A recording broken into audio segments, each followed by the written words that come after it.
तो बच्चों आज है जो मैं क्लास 12 का ही मैट्रिक्स को कंटिन्यू करूँगा। हमने इसका इंट्रोडक्शन कुछ दे दिया था। अब टाइप ऑफ मैट्रिक्स 12 क्लास का ही है, चैप्टर नंबर 3 से उसका बेसिक मैंने कुछ एक्सप्लेन कर दिया हूँ। बचा हुआ है इसका टाइप ऑफ मैट्रिक्स। मैट्रिक्स बहुत प्रकार के हैं, कौन कौन से हैं वो हम लोग इसको देखेंगे। सबसे पहले आता है टाइप ऑफ मैट्रिक्स में पहला रो मैट्रिक्स किसको कहें। रो आता है, कॉलम आता है। रो मैट्रिक्स क्या है? रो मैट्रिक्स किसको कहेंगे? तो रो मैट्रिक्स उसको कहते हैं जिसमें सिर्फ रो हो, यानी जिसमें एक ही रो हो और कॉलम कितना भी हो सकता है, रो एक ही होना चाहिए। इस तरह का यदि मान लिया मैट्रिक्स है जिसमें जैसे मैंने लिख दिया मैं 1 2 3, ये है 1 2 3 है, तो इसमें क्या हुआ, एक ही रो हुआ, ओनली वन रो, जिसमें ओनली वन रो हो, लेकिन कॉलम कितना हुआ, first column, second column, third column, यानी C1 C2 C3। तो कॉलम 2 3 4 जितना भी हो सकता है, लेकिन रो जो है हमारा ओनली वन होना चाहिए। रो कितना होना चाहिए? ओनली वन रो होगा तो उसको हम लोग कहेंगे रो मैट्रिक्स। तो आई होप क्लियर हो गया होगा। नेक्स्ट आता है कॉलम मैट्रिक्स, सेम इसी का उल्टा। जब ऐसा फिर बोला तो क्या होना चाहिए, इसमें हमारा रो कितना होना चाहिए, सिर्फ एक ही रो होना चाहिए, सॉरी एक ही कॉलम होना चाहिए। जैसे इसमें लिख दिया 1 2 3, या यहाँ पर 4 लिख दीजिए, 2 5, कुछ भी लिख दीजिए, तो ये हमारा हो गया। इसमें कॉलम जो है कितना है, ओनली वन कॉलम है, ओनली वन कॉलम। जिसमें ओनली वन कॉलम हो उसको कॉलम मैट्रिक्स कहेंगे, जिसमें ओनली वन हमारा रो होगा तो उसको रो मैट्रिक्स कहेंगे। तो बहुत ईजी है, कोई ज़्यादा इसमें कठिन नहीं है। तो आई होप ये क्लियर हो गया होगा। थर्ड आता है, नेक्स्ट आता है स्क्वायर। स्क्वायर का मतलब आप लोग जान भी करते हैं, स्क्वायर किसको कहते हैं, जिसमें साइड है जो दोनों बराबर हैं, यानी इसमें हमारा साइड का काम करेगा रो और कॉलम। तो जिसमें रो और कॉलम, जैसे ये हमारा एक कोई मैट्रिक्स है, इसमें फर्स्ट जो होता है रो होता है, तो रो भी 3 है और कॉलम भी यदि 3 है, यानी इसका ऑर्डर यदि 3/3 है, इसको स्क्वायर मैट्रिक्स कहेंगे। जैसे हमारा इसमें एलिमेंट है यदि 2/2 है, यानी रो भी हमारा 2 है, कॉलम भी हमारा 2 है, तो इसको भी हम स्क्वायर मैट्रिक्स कहेंगे। यदि हमारा रो 1 है, कॉलम भी 1 है, तो इसको भी हम स्क्वायर मैट्रिक्स कहेंगे। तो इसमें रो और कॉलम 1 है तो क्या होगा, इसमें एक ही एलिमेंट होगा, कोई भी रहेगा तो एक ही एलिमेंट रहेगा। तो इधर से रो, इधर से कॉलम, एक ही कॉलम है, एक ही रो है, तो इसमें कितना एलिमेंट आएगा, ओनली वन एलिमेंट। इसमें कितना एलिमेंट आएगा, तो इसको मल्टीप्लाई कर दो, 9 3 3 9, यानी 9 एलिमेंट होगा। तो लिख दीजिए 1 2 3 4 5 6 7 8 9। इसमें कितना एलिमेंट आएगा, तो मान लिया लिख दिए इसमें ABCD 1 2 3 4 आएगा। तो इसको स्क्वायर मैट्रिक्स कहते हैं, यानी जिसमें रो और कॉलम, इसका डिफिनीशन क्या होगा, जिसमें रो नंबर ऑफ रो बराबर होगा नंबर ऑफ कॉलम का।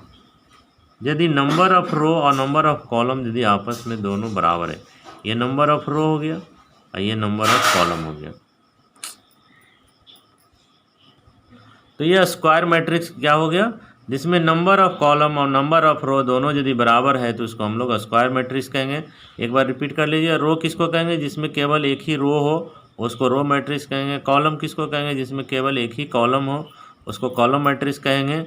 और जिसमें नंबर ऑफ रो और नंबर ऑफ कॉलम दोनों बराबर है, उसको हम लोग स्क्वायर मैट्रिक्स कहते हैं। नेक्स्ट को आप देखते हैं इसका। नेक्स्ट मेरा 4 आता है डायगोनल मैट्रिक्स। डायगोनल आप लोग जान में करते हैं किसको कहते हैं। डायगोनल कैसे होता है, जैसे आप किसी का भी मान लीजिए कि ये हमारा रेक्टेंगुलर है, रेक्टेंगुलर को यदि इस तरह से हम लोग खींच दिए, इसको डायगोनल कहते हैं, यानी इस कोण से इस कोण को मिला दिए, इसी को डायगोनल, इस कोण से इस कोण को मिला दिए, डायगोनल होता है। तो इसको डायगोनल मैट्रिक्स का एक से कहेंगे। तो हमने बताया कि यदि आप इस तरह का कोई नंबर ले लेते हैं इसमें, तो हमारा डायगोनल कौन हुआ, ये 3 है, ये मान लीजिए 4 है, ये मान लीजिए 5 है। तो इसमें बाकी जो भी एलिमेंट है वो सभी 0 है, सभी क्या है, 0 है। तो इस तरह के हम लोग मैट्रिक्स को कहते हैं डायगोनल। ये देखिए हमारा ये डायगोनल है, इस तरह से ये क्या हो गया, डायगोनल मैट्रिक्स हो गया। यानी डायगोनल में सिर्फ एलिमेंट है, बाकी सभी एलिमेंट अदर देन जितना भी एलिमेंट है वो सभी हमारा 0 है। नंबर ऑफ एलिमेंट जो है ये बाकी जितना भी हमारा नंबर ऑफ एलिमेंट है वो सभी हमारा 0 है। बाकी डायगोनल में सिर्फ है जो एक डिजिट है जो अलग अलग नंबर है, 3 है, 4 है, 5 भी है। यहाँ पर 3 3 भी हो सकता है, 2 2 भी हो सकता है, 4 4 भी हो।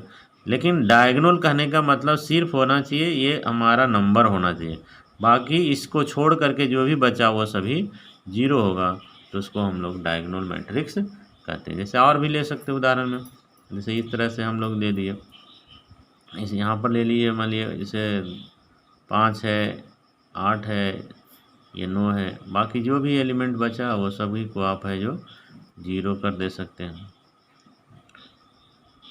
देखिए ये रो में एक ही एलिमेंट है, इसमें एक ही एलिमेंट, इसमें भी बाकी सभी क्या है, 0 है। तो इस तरह से ये जो हो गया हमारा डायगोनल हो गया।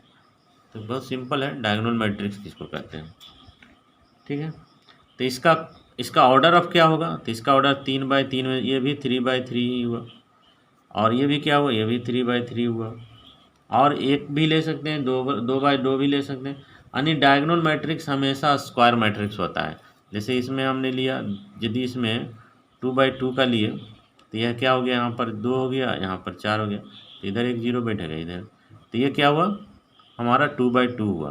तो ऑर्डर ऑफ मैट्रिक्स 2/2 हुआ, तो इसमें ये हमारा सामने जो है डायगोनल हो गया, तो इसको डायगोनल मैट्रिक्स कह सकते हैं। लेकिन ये क्या है, ये स्क्वायर भी है, ये स्क्वायर भी है, स्क्वायर भी है। यानी डायगोनल मैट्रिक्स है जो स्क्वायर मैट्रिक्स भी है ना होता है। तो ये 2/2 का है, इसलिए इसको हम लोग स्क्वायर मैट्रिक्स भी बोल सकते हैं। तो आई होप ये क्लियर हो गया होगा। और जैसे कोई और दूसरा लेंगे तो डायगोनल, जैसे एक एलिमेंट वाला भी लेंगे 1/1 वाला, तो ये भी स्क्वायर है, तो इसमें कितना एलिमेंट आएगा, हमने एक ही, तो इसका डायगोनल क्या होगा, यही होगा, एक ही होगा, या इसमें 2 डाल दीजिए या 3 डाल दीजिए, और बाकी एलिमेंट तो है ही नहीं मतलब 0 है, तो ये भी हमारा है जो डायगोनल मैट्रिक्स माना जाता है। तो आई होप ये क्लियर हो गया होगा। उसके बाद आता है 5वां नंबर में स्केलर मैट्रिक्स। स्केलर मैट्रिक्स किसको कहें, ये बहुत सिंपल है। स्केलर मैट्रिक्स किसको कहें, इसमें जो हम लोग जैसे डायगोनल में लिए ना, ये सभी सेम नंबर होना चाहिए। 3 लिए तो 3 3 ये भी होना, 2 लेंगे तो 2 2 2, यानी डायगोनल का जो भी हमारा नंबर है, एलिमेंट है, वो सभी सेम होना चाहिए। क्या होना चाहिए से, और ये मैट्रिक्स जो होना चाहिए वो भी स्क्वायर मैट्रिक्स होना चाहिए। 3/3 हो या 2/2 का मैट्रिक्स हो या 1/1 का मैट्रिक्स हो, जो भी होगा वो हमारा सेम नंबर होना चाहिए। सेम नंबर कहने का मतलब है ऑल जो भी हमारा ये डायगोनल में होगा, जैसे ये 3 लिए, यहाँ भी 3 लिए, यहाँ भी 3 लिए, ये 3 देख करके मत 3 समझना, ये 3 माने कोई भी नंबर सेम होना चाहिए।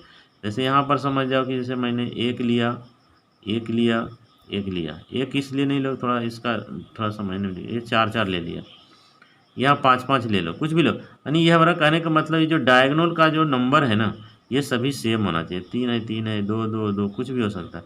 ये तो इस 1/1 है, तो इसमें कोई भी एक एलिमेंट होगा, तो मान लीजिए 2 ही है, तो इधर से लो चाहे कहीं से लो तो सेम ही नंबर माना जाता है। तो ये हमारा जो है, इसके अलावा जो भी और एलिमेंट होगा सभी 0 होगा। तो ये 0 हो गया, 0 हो गया, 0 हो गया, 0 हो गया, इसमें भी है जो 0 हो गया, 0 हो गया, 0 हो गया, ये सभी हमारा 0 हो गया। तो स्केलर मैट्रिक्स किसको कहेंगे, हाँ, तो इसमें 3 3 लिख दिए, इसमें 4 4 लिख दिए, समझ लेंगे। तो इसलिए ऑर्डर इसका चेंज हो गया, हमने इधर 1 2 3 हो गया, इधर भी 1 2 3 हो गया, तो इसलिए ये 3 3 हो जाएगा। 2 2 के लिए करेंगे तो इस तरह से कर सकते हैं। 2/2 के लिए 2/2 लिए, तो यहाँ पर हम मान लिए कुछ भी ले सकते हैं, 5 ले लिए, 5 ले लिए, इधर भी 0, इधर भी, तो ये हमारा क्या हुआ, स्क्वायर। देखिए क्या है, ये हमारा डायगोनल में जो भी है सेम नंबर है। हमारा कहने का मतलब है स्केलर मैट्रिक्स में जो भी डायगोनल का हमारा एलिमेंट होगा वो सभी सेम होगा, सेम होना चाहिए। अब आता है हमारा 6 नंबर, यूनिट मैट्रिक्स भी इसको बोला जाता है। यूनिट मैट्रिक्स बोलिए या इसी को आइडेंटिटी भी बोला जाता है। यूनिट मतलब जानवे करते हैं, यूनिट मतलब 1, इसीलिए इसमें मैंने 1 नहीं डाला था क्योंकि उससे आपको कन्फ्यूजन होगा। लेकिन उसको भी हम लोग स्केलर मैट्रिक्स बोल सकते हैं, यदि 1 डाल दिए तो भी स्केलर, लेकिन वो स्केलर मैट्रिक्स भी होगा, उसको आइडेंटिटी ऑफ मैट्रिक्स भी कह सकते हैं। क्योंकि आइडेंटिटी ऑफ मैट्रिक्स का ये डिफिनीशन है कि इसमें जो भी डायगोनल का एलिमेंट होगा वह सिर्फ 1 ही होगा और बाकी जो भी एलिमेंट है वो सभी 0 होगा। तो इसीलिए मैंने ये नहीं, तो इसको स्केलर मैट्रिक्स भी बोल सकते हैं और नहीं तो इसको 1 है तो हम इसको आइडेंटिटी ऑफ मैट्रिक्स भी बोल सकते, जिसका डायगोनल का ऑल एलिमेंट क्या है 1 है, इसको यूनिट मैट्रिक्स या आइडेंटिटी ऑफ मैट्रिक्स बोलते हैं। ये हमारा रो ऑर्डर हो गया 3/3 का। 2/2 का भी कर सकते हैं, यहाँ पर हमने ले लिया 1 बाकी सभी 0 बैठा दिए, ये 2/2 का हो गया। और यदि इसमें 1 सिर्फ एक ही एलिमेंट ले लिए तो 1/1 का हो गया। तो इसका डायगोनल में कितना है 1 ही है, इसका डायगोनल 1 है, ये भी 1 तो इस तरह के मैट्रिक्स को हम लोग यूनिट या आइडेंटिटी ऑफ मैट्रिक्स कहते हैं। अब आता है जीरो मैट्रिक्स, ये तो बहुत सिंपल है। जीरो मैट्रिक्स किसको कहते हैं, यानी जीरो मैट्रिक्स किसको कहते हैं, यानी जिस या 3/3 ले लो, 4/4 ले लो, जो भी ले लो, लेकिन हमको 3/3 तक ही ये NCERT बुक में दिया, इसलिए मैं 3/3 ही लिखता हूँ या 3/2 लिखता हूँ। जो भी ले लो, ये ज़रूरी नहीं कि ये स्क्वायर होगा, कुछ भी हो सकता है। ये है जो 3/2 भी ले सकते हो। तो हमारा कितना है, ये हमारा रो कितना है 3 है, तो ये 0 0 0 0 सॉरी कॉलम 2 ही है तो हमारा इसको लेने की ज़रूरत नहीं, जो होगा 0 0 इस तरह से 1 रो 2 रो 3 रो, तो हमारा रो 3 है, कॉलम 1 2 3, तो सभी जितना भी इसमें एलिमेंट है वो सभी क्या होगा 0 होगा। तो इसको जीरो मैट्रिक्स, यानी इसमें जितने भी एलिमेंट है सब का सब 0 होगा। इसका 0 है तो इसका वैल्यू कितना हो जाएगा 0 हो जाएगा, इसका वैल्यू भी 0 हो जाएगा। यानी कोई भी एलिमेंट ले लो, उसमें यदि हम 1/1 का भी लेते हैं तो इसका भी वैल्यू 0 है। तो ऐसे मैट्रिक्स को हम लोग जीरो मैट्रिक्स कहते हैं। तो जीरो मैट्रिक्स तो बहुत आसान है, आइडेंटिटी भी समझ में आ गया हो, स्केलर मैट्रिक्स, डायगोनल मैट्रिक्स। अब लास्ट एक आता है इक्वल मैट्रिक्स। लास्ट आता है इक्वल मैट्रिक्स। इक्वल मतलब ही आप लोग समझ आते होंगे, इक्वल मैट्रिक्स किसे कहते हैं, इक्वल मैट्रिक्स किसे कहते हैं। इक्वल मैट्रिक्स में दो मैट्रिक्स ले लो, मान लीजिए एक मैट्रिक्स है और एक बी मैट्रिक्स है, दो मैट्रिक्स, इसमें हम लोग कंपेयर करते हैं। दो मैट्रिक्स ले लिए और इसका ऑर्डर जो है मान लीजिए ये 2/2 का है, इसमें ऑर्डर यदि हमने लिख दिया 2/3 का ले लिया, तो क्या ये इक्वल मैट्रिक्स है, नो ये इक्वल मैट्रिक्स नहीं है, क्योंकि इसका रो जो है, ये रो तो ठीक है लेकिन कॉलम देखो, इसी से पता चल जाता है कि इक्वल मैट्रिक्स नहीं है। यानी इक्वल मैट्रिक्स होने के लिए दो कंडीशन है। कंडीशन क्या है, फर्स्ट कंडीशन तो आप लोग को यहाँ समझ में आ गया होगा। कंडीशन पहला क्या है कि इसका ऑर्डर जो है सेम होना चाहिए। यदि ये 2/2 है तो ये भी 2/2 होना चाहिए। यदि ये 3/3 का है तो ये भी 3/3 का ही होना चाहिए। तो उसको हम लोग यानी ऑर्डर ऑफ पेयर जिसको बोलते हैं, order of matrix. First condition क्या है, ऑर्डर ऑफ मैट्रिक्स है ना, ऑलवेज सेम, यानी ऑर्डर जो है हमेशा सेम होना चाहिए, चाहे मस्ट बी लिख सकते हो, मस्ट बी सेम, यानी ये एकदम दोनों जो है सेम होना चाहिए। ये यदि 2/2 का है तो ये भी 2/2 होना चाहिए, ये 3/3 है तो ये भी 3/3 होना चाहिए, ये यदि 2/3 है तो ये भी 2/3 ही होना चाहिए। यानी हमारा कहने का यही मतलब है कि दोनों का ऑर्डर ऑफ मैट्रिक्स सेम होना चाहिए, पहला कंडीशन है। दूसरा कंडीशन है इसमें जो भी एलिमेंट हमारा होगा वो एग्जैक्टली सेम होना चाहिए। तो क्या लिखेंगे, एलिमेंट या इंट्रीज, एलिमेंट्स या इसी को इंट्रीज भी बोला जाता है, इंट्रीज आर एग्जैक्टली, क्या होता है एक, तो एग्जैक्टली क्या होता है, ये हमारा सेम होता है, ठीक है ना। इंट्री या जिसको हम लोग एलिमेंट कहते हैं are exactly same between two matrix, both matrix भी लिख सकते हो, बोथ मैट्रिक्स। जैसे मान लिया यहाँ पर मैंने 5 दे दिया, यहाँ पर मैंने 3 दे दिया, तो ये देखो इसका जो रो है इसका रो और कॉलम है दोनों सेम नहीं है, ये 5 है ये 3 है, तो ये हम नहीं, इसको बराबर हम मैट्रिक्स नहीं कर सकते। यहाँ यदि 5 है तो यहाँ भी हमारा 5 ही होना चाहिए, यदि यहाँ 3 है तो यहाँ भी 3 ही होना चाहिए, यदि यहाँ 6 है तो यहाँ भी 6 ही होना चाहिए, यहाँ यदि 7 है तो यहाँ भी 7 ही होना चाहिए। यानी 2/2 का है तो ये भी 2/2 का ही होना चाहिए।